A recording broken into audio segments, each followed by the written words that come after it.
the future infrastructure of where highways are going to be, bullet trains, and all those things in between. You and your bullet trains. It's never happening, man. Never happening. I'm taking notes. I'm gonna some of this stuff. Tell me what. Okay, let's do this.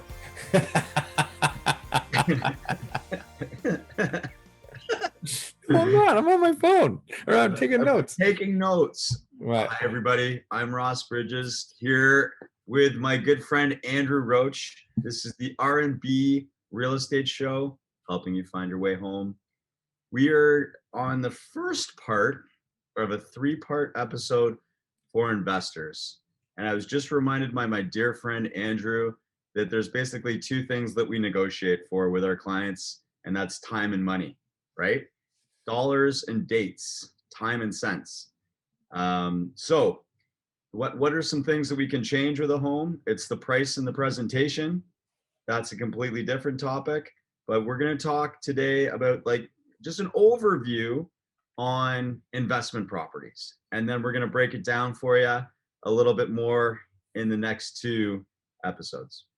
Yeah, so we decided you could do a bit of investment real estate is a massive topic.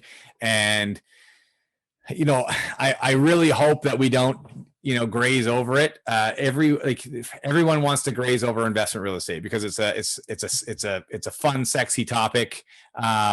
People make a killing out of investment real estate. But everybody likes to talk high level and not really get into the nitty gritty. And in all fairness, I mean, it can be challenging. It's a massive topic. So we decided to try not to just go too high level on it. And yeah, sorry, my mic's a little bit too high there. Is it?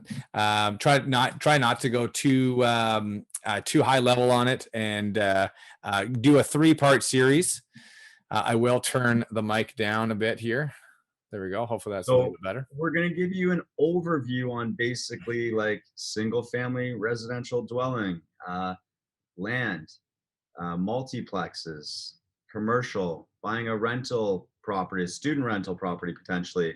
I know that you're well versed in what you were referring to me earlier in BRRRR, and I'll let you dig deeper into that later for you people out there that know it's not cold, it's April, but long-term versus short-term holds, right? And then we'll dig in deeper as to what's going to be best suited for you as well too. And then in the next couple episodes, we'll talk more about area, location, a whole bunch of stuff we're going to go over. Yeah, for sure. So yes, like Ross said, episode 1 here, or not episode 1. This will actually be episode 8, I think, of the show. But part 1 of the 3-part series, types of real estate, right? Types of investments that you can get into. So, like I said, real estate investment can be a massive topic, and really like the number of times that I have clients reach out and just say, "Hey, we're thinking about buying an investment property," right?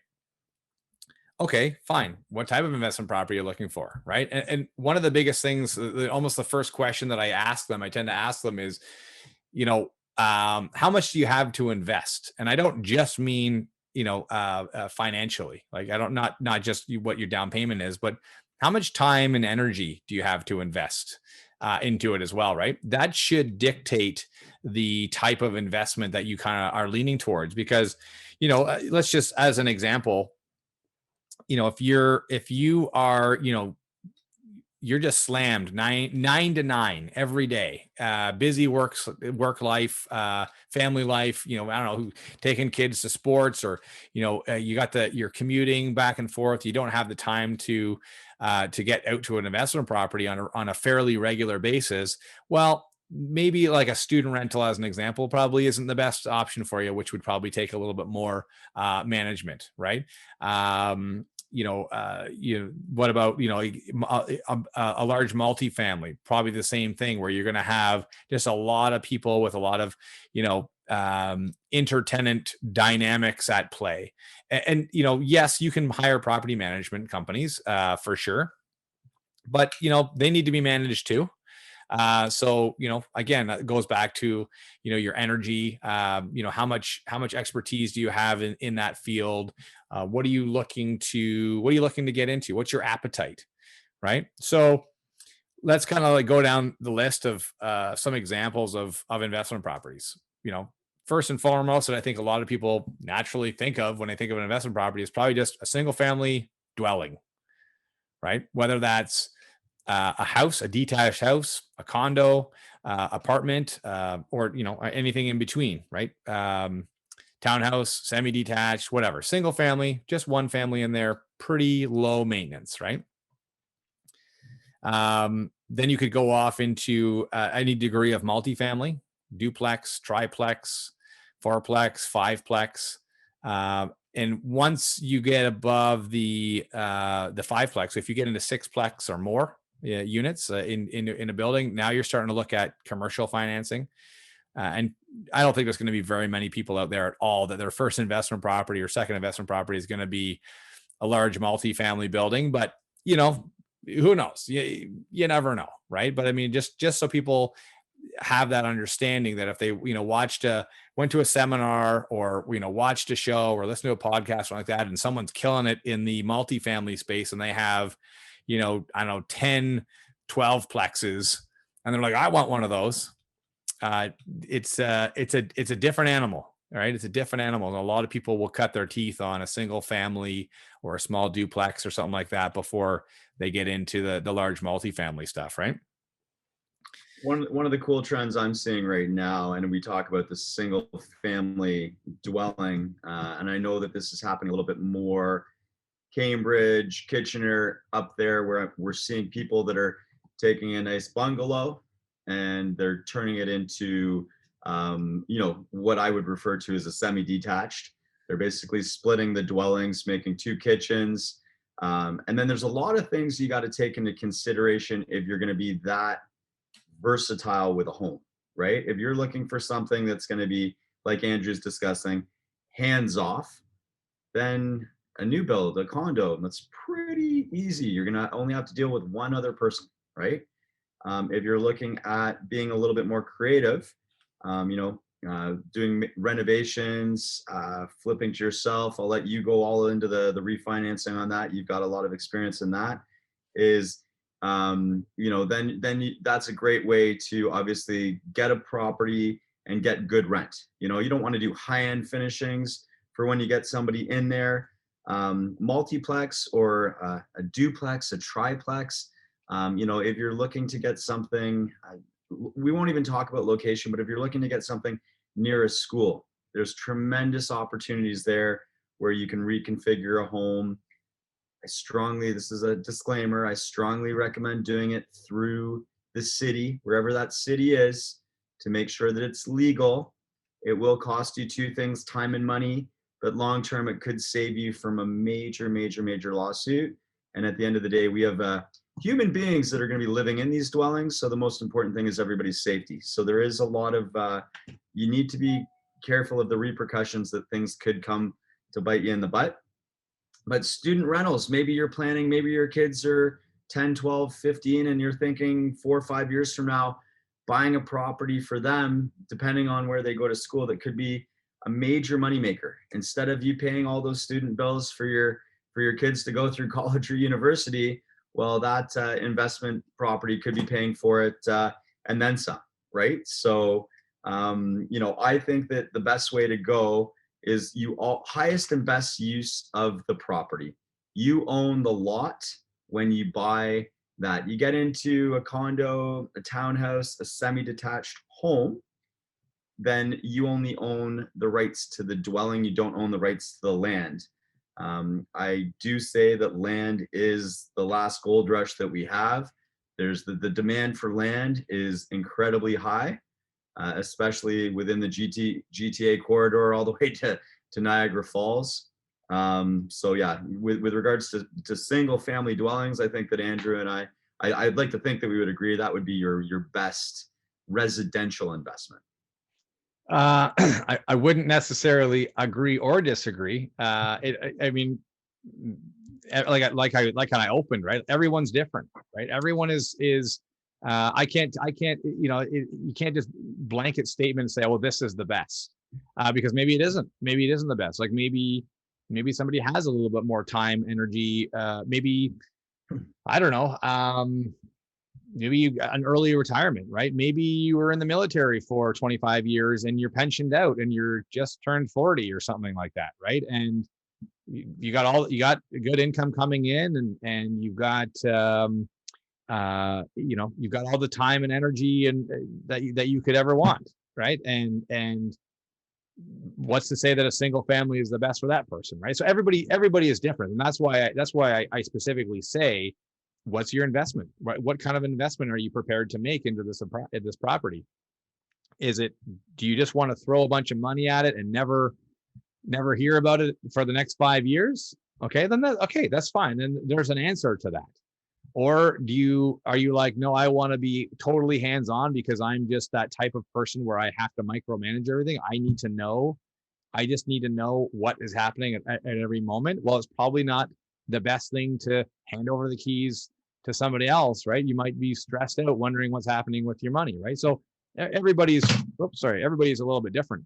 One of the things that you touched on there just briefly that reminded me of a conversation that we were having with a client who is starting to think about buying an investment property.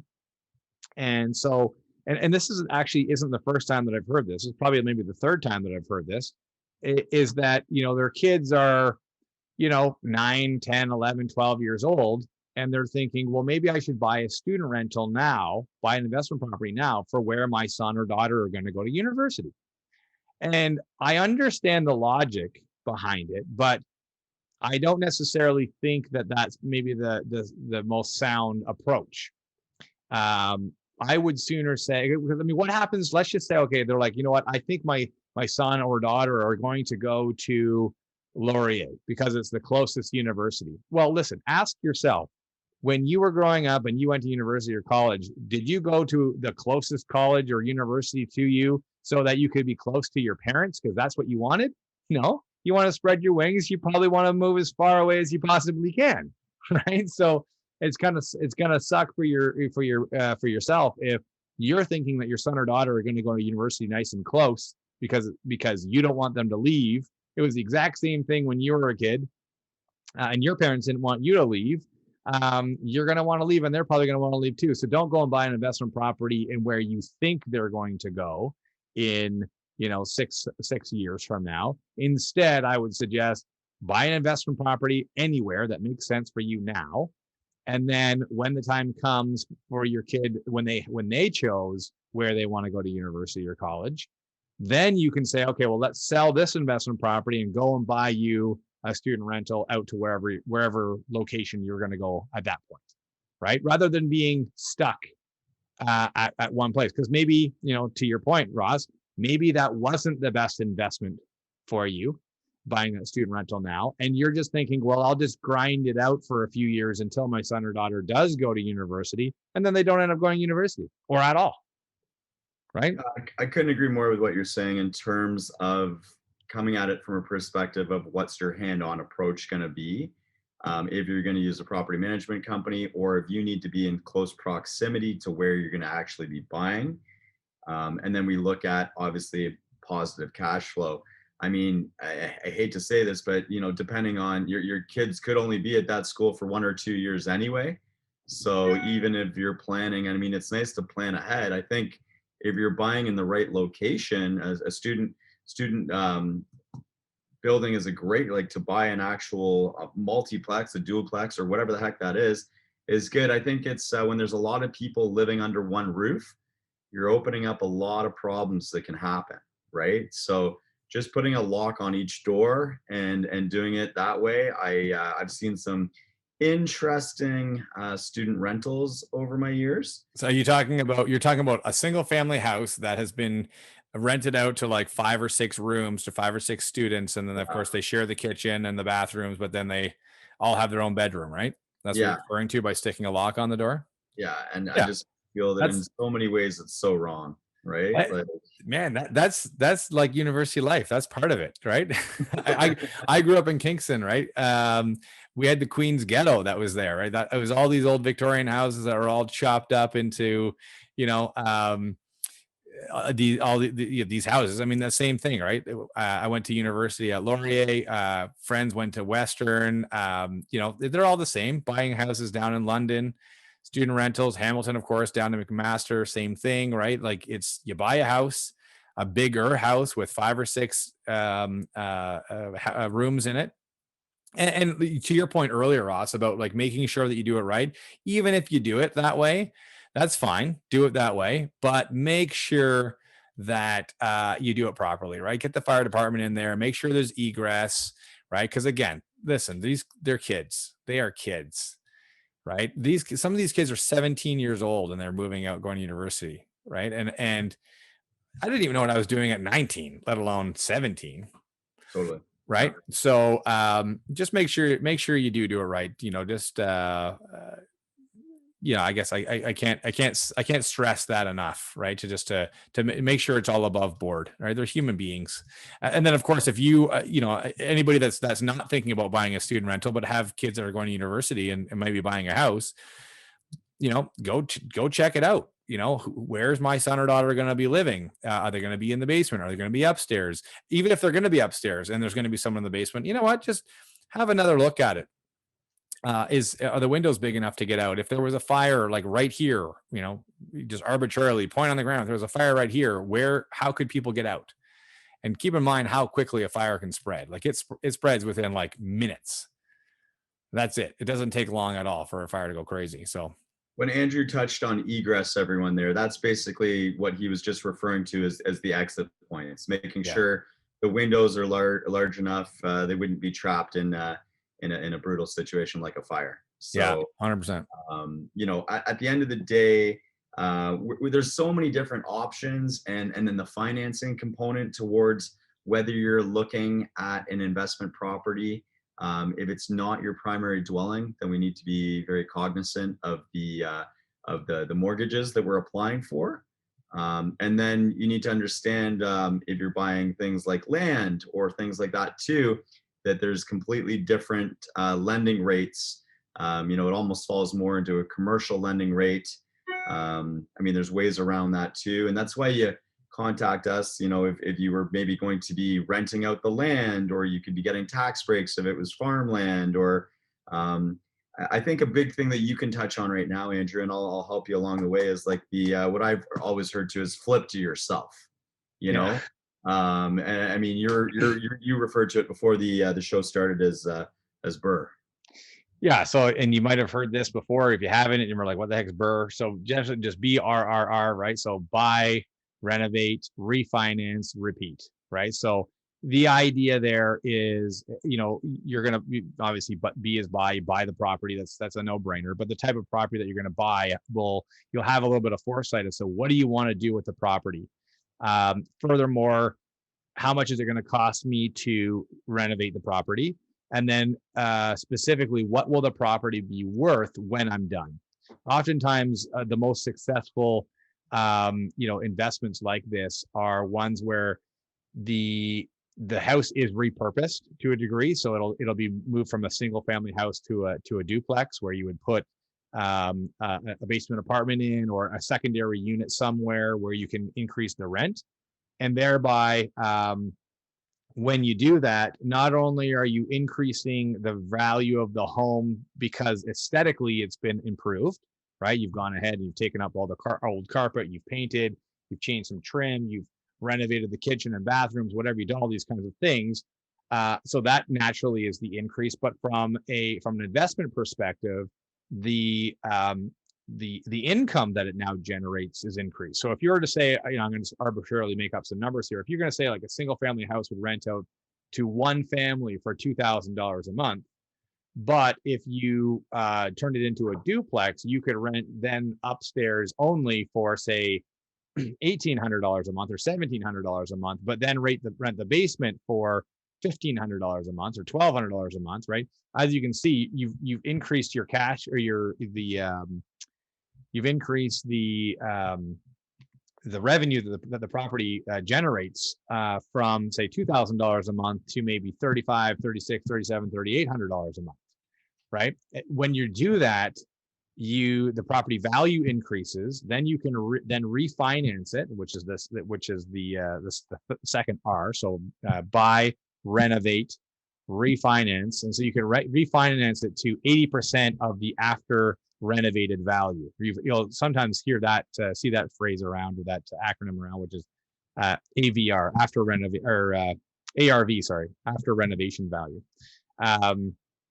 You can refinance it at 80%, and oftentimes you can get, if not all of your down payment down on renovation costs, which would be phenomenal, but if not a substantial sum, a substantial amount of it, right? If you were to put 100 grand into it and maybe you were able to get out, 80 or 90,000, you think about what your return on investment then becomes.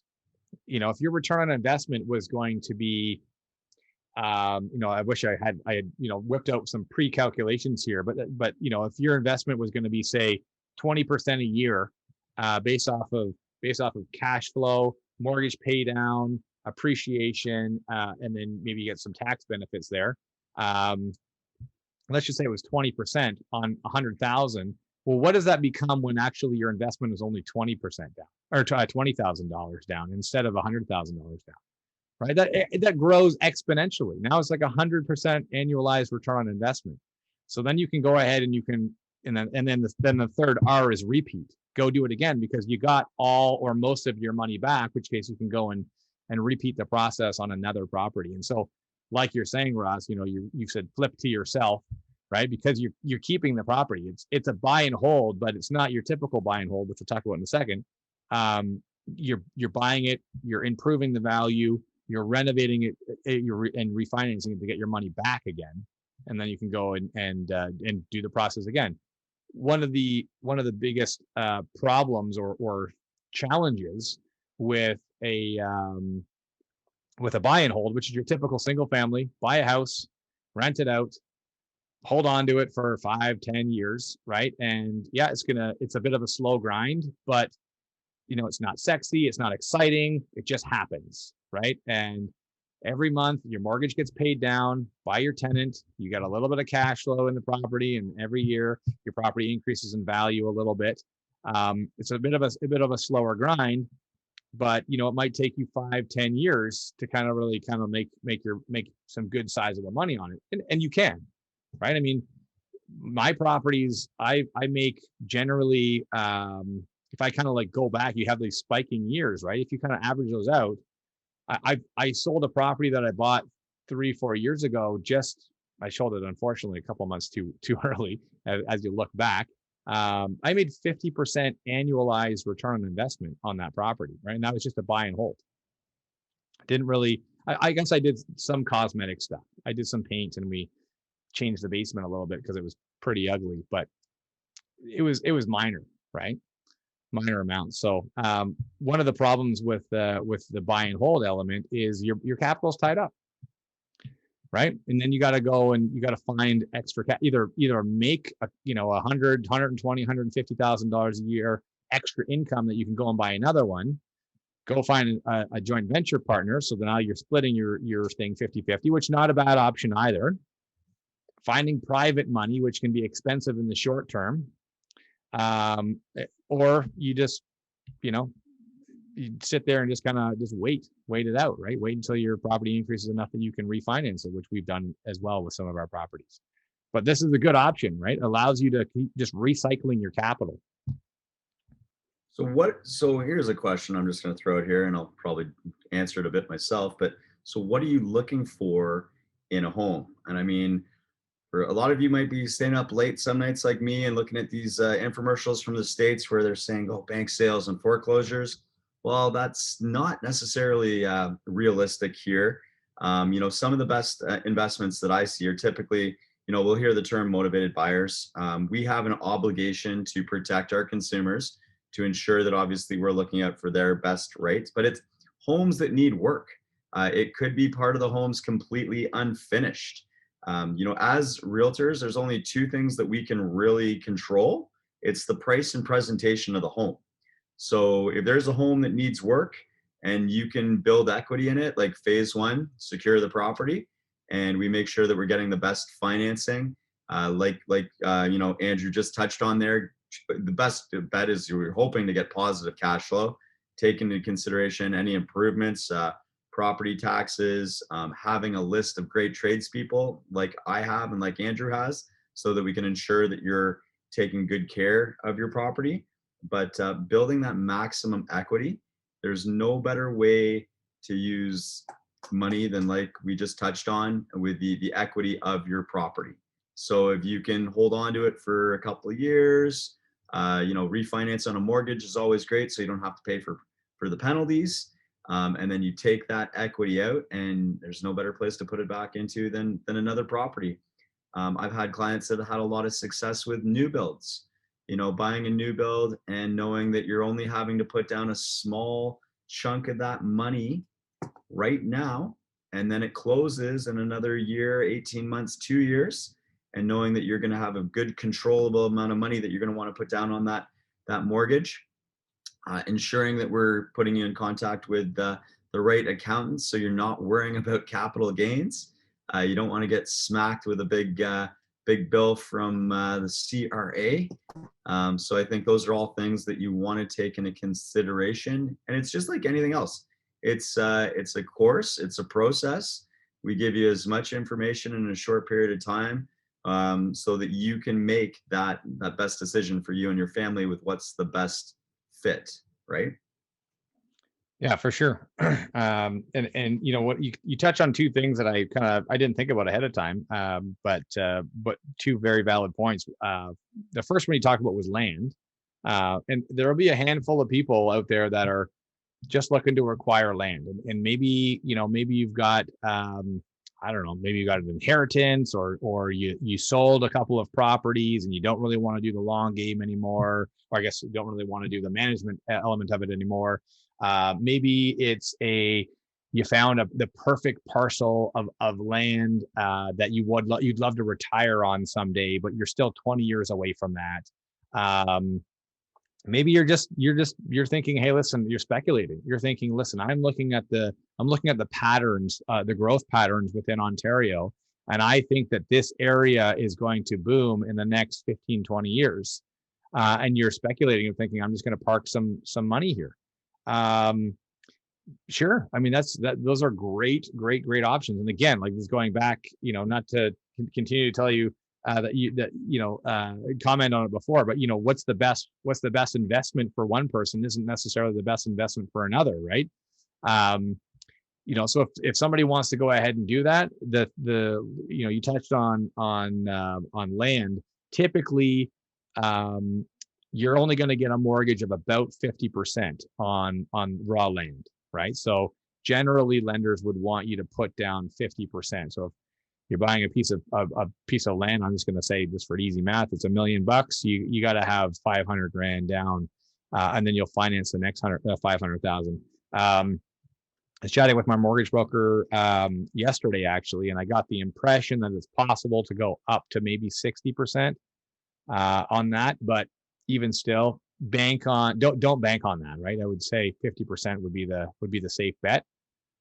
For someone that was just thinking about, I'm just going to buy some land, I'm going to, park something on it, park my money there.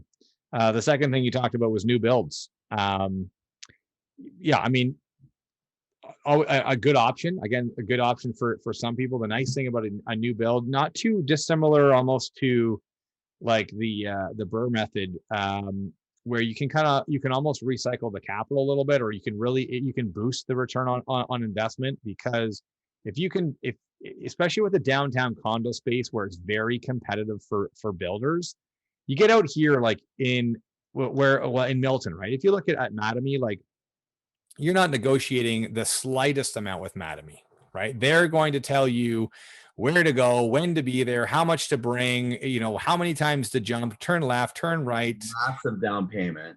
Right, like everything, right? They're in complete control. But if you go down to, if you go to some of the smaller builders, and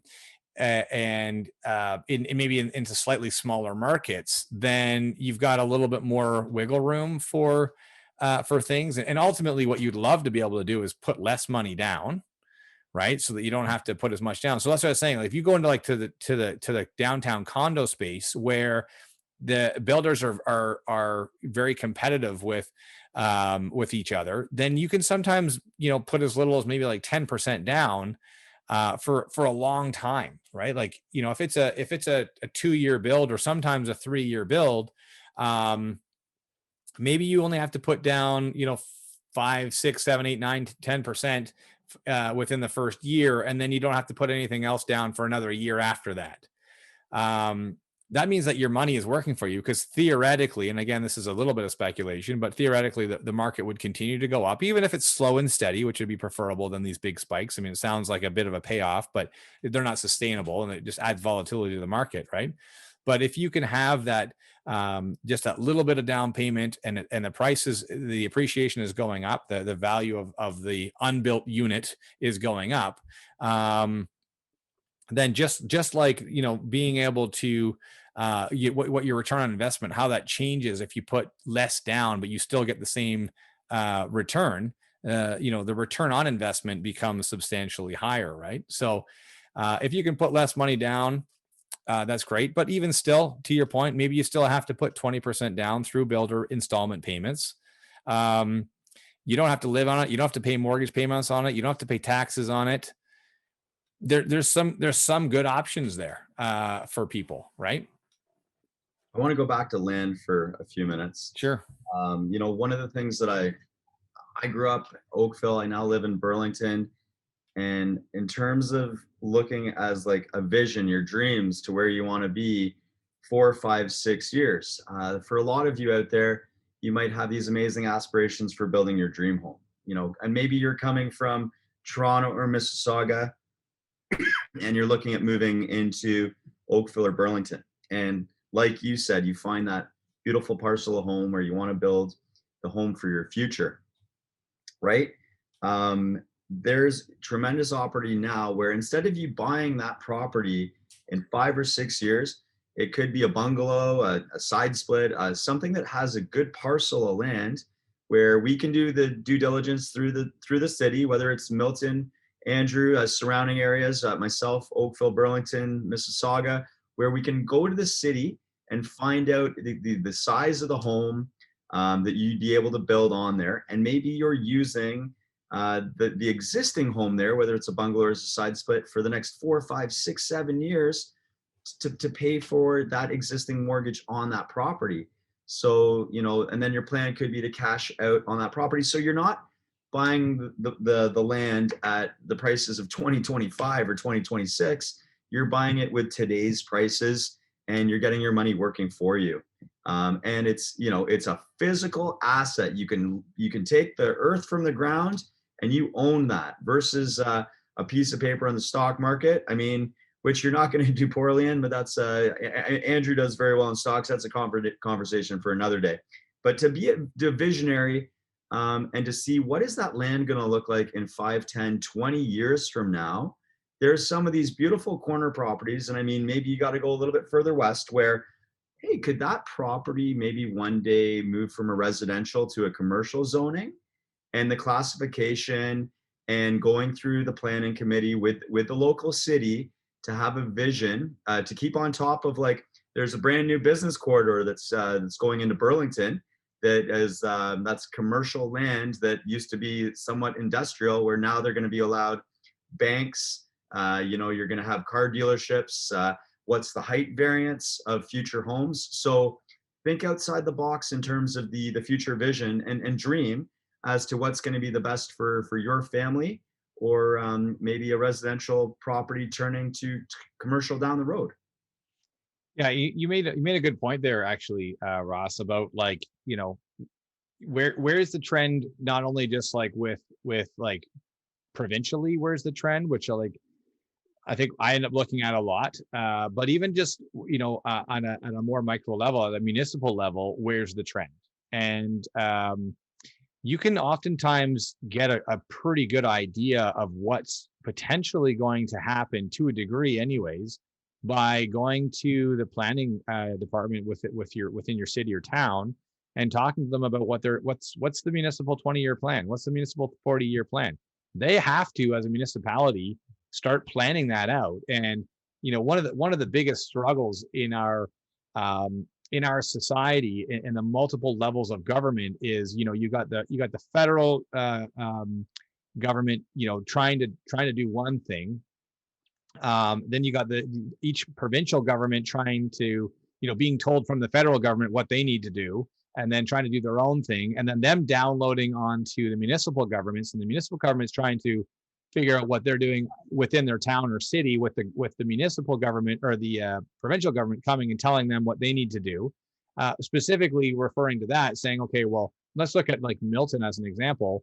Was deemed, one of the under the Places to Grow Act, right? Like, so basically Milton was told by the province, you need to expect this many people, right? So your population will grow by this many people over the next 40 years. Okay, so then the town has to say, okay, so if we're planning on getting 200,000 new people over the next 40 years or whatever, or 20 years, then we need to start shaping what the town is going to look like. For, to your point, zoning. Where do you want industrial to go? Where do you want commercial to go? Where do you want residential to go? Where do you want your main traffic lanes to go? Which would be run by the region, right? And like, so like all these things are at play. And my point is that the towns and the cities have a good idea of how their municipality is going to evolve over the next 10, 20, 30, 40 years. And you can go and ask and request that information. So you can maybe try to see, can you see a trend happen? Can you get ahead of that curve? That's what builders do, right? Like builders already know where zoning is going to be, and they've bought that 50-acre farm or that 100-acre farm years ahead. Yeah, 10 years ago, and they're sitting on it. And yes, they have the capital to do that you and I don't have. However, that doesn't mean that you can't think strategically and think, they might be looking, okay, 20 moves ahead. There's no reason why you can't think 4 moves ahead or 3 moves ahead, right? So those resources are available to us. We just have to know where to ask, where to look and what to ask. So like long-term versus short-term, right? Like, and we talk about like the places you can go. You could just go to your city website. I joke that they still call it the town of Oakville, but I love that. But the city of Burlington or the city of Milton, No, you're wrong, my man. The town of Milton. Oh yeah, with all those little municipalities and townships up in Milton. Okay, that's a farce like Oakville then as well too. But yeah, so the lovely town of Milton and the lovely town of Oakville cities. But the opportunity, right? Like go to your town council, pick up the phone. Yeah, we're in a pandemic, but you can have an amazing conversation with a representative from your local city on the zoning, on the classification of that property, the future planning, like we touched on, right? And then your town council meetings are a great place to gather information as well too. Something that we should all be doing more of, right? And one of the things that we are going to touch on in one of our next episodes here, as this is a 3-part series on investment properties, is the future infrastructure of where highways are going to be, bullet trains, and all those things in between. You and your bullet train. It's never happening, man. Never happening. Choo choo. But no, it's having that vision, having that plan, and we are still a young country, and the infrastructure of our country is going a lot. Like Milton will actually is in terms of the actual surface area, like the actual land space is larger than Mississauga, right? So yeah, maybe. It actually is. I remember. Well, did you? Okay. Yeah. We're gonna have to find some factual proof, Yeah. Well, I just kind of visually, in my mind's eye, kind of thought of a map. I know that the amount of land that Milton has is substantial, and a lot of people always look at like where we are south of the 401, but what they don't realize is that we have about like, I don't know, maybe an additional third or more of Milton's land is actually north of the 401. That goes all the way up to like Guelph Rockwood area, right? So a lot of people forget about that element of it. Well, how many different townships or fall under Milton? There's got to be so many. It's so vast, right? Milton's just so vast that you don't really think about that. like Oakville, Burlington, one of the things that's so cool about Oakville, Burlington is they're smaller areas, right? So yeah, even though there's some densification happening north of Highway 5, Dundas, we're still seeing that when you get down into the township, when you get closer to the heart of Oakville and Burlington, a lot of that land is being built up, right? Golf courses, like you look at like, you know, I sadly joke about how, you know, Oakville is running out of golf courses. Burlington's running out of golf courses, right? Glen Abbey will eventually go. Deerfield is probably out the door in the next few years. So that's going to turn into a huge area. Look what's happened with Saw-Wet, just turned into Glen Abbey Encore, right? You know, Piper's Heath is not in Oakville. That's actually in Hornby, which I believe is part of Milton. Yeah. Right? No, it's not actually. It's part of Halton Hills. Sorry. Halton Hills. Thank you. Yeah. Thank you. So, I mean, a little off topic, but the land and how quickly it will be developed within our lifetime, within the next generation, right? So think ahead, think outside the box. Is this a long-term investment, short-term? Where do you see yourself in 3, 5, 7, 10 years from now? And let us help you dream. Let us help you with your goals. I think this, with the new spring and everything we've just gone through, and for a lot of you guys that are stuck at home right now, dream. Like, think of where you want your life to be in 5, 7, 10 years from now, and let people like Andrew and myself make it happen for you. Yeah, for sure. So just wrapping up a little bit here, types of investments that you can, you know, consider. The natural single family home, which is kind of your easiest one. Single family, a detached home, a semi-detached, a freehold townhouse, even condo townhouse, condo apartment, anything like that, right? So single family in there. Getting into small multifamily, so duplexes, triplexes. A lot of times when you get into those, you're going to be in kind of some, well, I mean, a duplex is, like you said, Ross, a lot of bungalows. You're going to get a lot of duplexes and bungalows. The nice thing about bungalows is that they either don't have a garage or it's a detached garage. And which case the main floor and the basement are the same size. So your basements on a bungalow are quite substantial. So you can have a nice big unit down there. So those are favorites for renovators that want to turn a basement apartment, add a basement suite to a home. Then you get like triplexes, fourplexes. Oftentimes you'll find those in those, like, you know, Hamilton, Kitchener, the big Victorian houses, et cetera, that are, you know, pretty good houses. They're usually around 2,400 square feet. So you can get some good size units in there as well. And then of course the purpose built stuff, right? When you can get like a small, you know, 6-unit apartment building to, you know, 8 to 12-unit apartment building. Those are always good. From a standpoint, two-story townhomes are highly in demand. You and I both know that we're seeing a lot more 3-story townhomes that are being built. And then, of course, we could talk on this for at least an hour, the freehold versus condo component of the property that you're going to buy, right? So again, that's how hands-on do you want to be?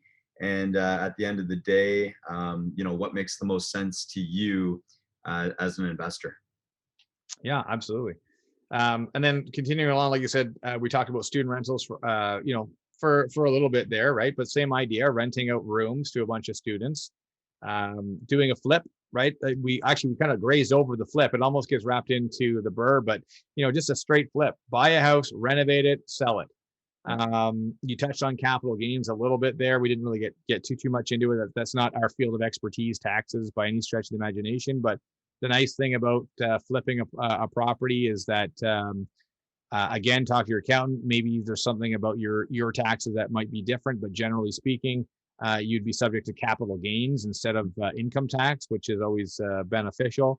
Buying through a corporation versus buying as an individual, and where you're going to get the best tax breaks. So the opportunity for setting up a corporation right now is probably better than ever. Yeah, and that's a whole other discussion, right? When that makes sense, how many properties do you need to own? How much cash flow do you need to have and income rolling off of those properties before it actually makes sense to have a corporation? Um, when you're going to transfer properties from your personal name to a corporation, does that make sense? Again, these are all topics that you would want to talk extensively with your accountant about. Yeah, we didn't even talk about corporations, but if you get into that, like you need to have, if you're going to open a corporation and start putting properties in the corporate name, you need to know with absolute certainty that you are going to be owning, say, 5 properties or more, and that it's going to be generating a specific amount of income. Because if you fall short of that, you're just wasting money, right? You're wasting money by setting up the corporation, by doing corporate taxes every year, and by and then buying an investment property for financing. I apologize. Financing an investment property in a corporate name is much more difficult than it is in your personal name. So oftentimes you're going to pay higher interest rates or have to put more money down, et cetera, right? So that's a whole other topic in and of itself as well. But you're right, Ross. I mean, I kind of just didn't even think about that just when we were talking about this show, when we were talking about types of properties. But yeah, absolutely. One thing we're excited to do, and it might be a handful of episodes from now, but we're going to start bringing in guest speakers. And one of the things that we're going to really be focusing on as your financial real estate advisors is looking out for, ways that we can shave off all our expenses, and a creative way of maybe wording that, but the art of financing, right? We all want to make sure that we're doing what's ethically correct, but keeping as much money in our pockets as we possibly can. Okay. We'll talk about that another day because I don't even know what you're talking about. Well, bringing in an accountant to advise us in terms of what are some of the best strategies with the corporation versus doing it under your own name.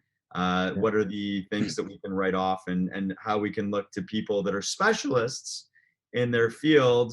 Because I don't know about you, I'm not a mortgage specialist and I'm not an accountant. So I pride myself on putting my clients in contact with people that are going to be able to give them the best advice on that specialty topic, like you and I are realtors. Absolutely. I couldn't agree more.